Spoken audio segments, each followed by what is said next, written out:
Lorena. How are you doing, Lilet? Napanood ko sa news yung nangyaring gulo dito sa City Jail. I'm so glad you're safe. Ginulat niyo po ako sa pagdating niyo.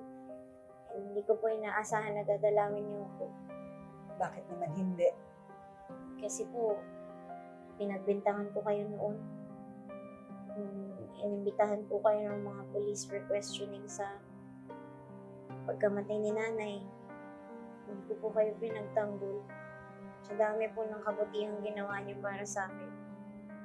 Ito po yung ginanti ko. Nahihiya po talaga ako sa inyo. Huwag mo na isipin yun. Kalimutan mo na yun, Lilet. Hindi naman ako nagtampo dahil dun eh. Ang totoo niyan, ako ang nahihiya sa'yo at gusto kong mag-sorry sa'yo. Bakit naman po? Alam ko ang totoo. Ano pong ibig niyo sabihin?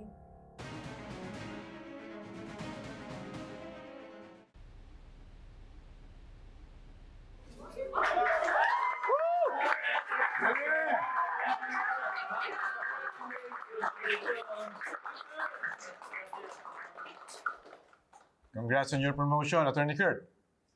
I really believe that you deserve na maging senior associate ng Keystone Law.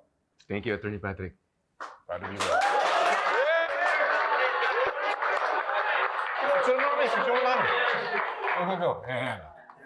Uy! Okay na ba? Congrats, congrats. Go, go, go, go. Yeah, oh.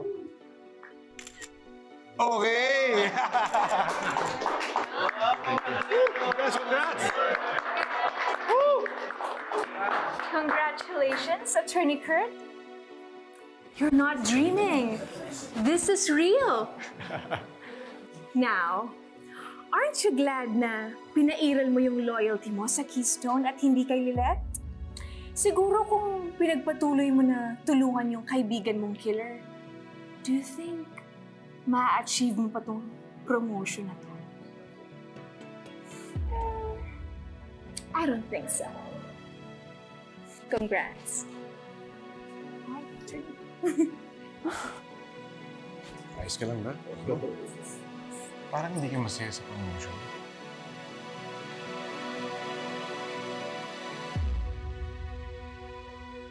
Ano po nalalaman niyo ka, Lorena?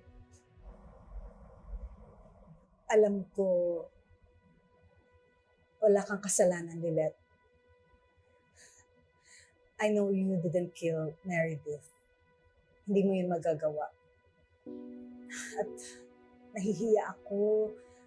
Gusto kong mag-sorry sa'yo dahil wala akong magawa para tulungan ka. My hands are tied dahil connected si Constantino sa Keystone.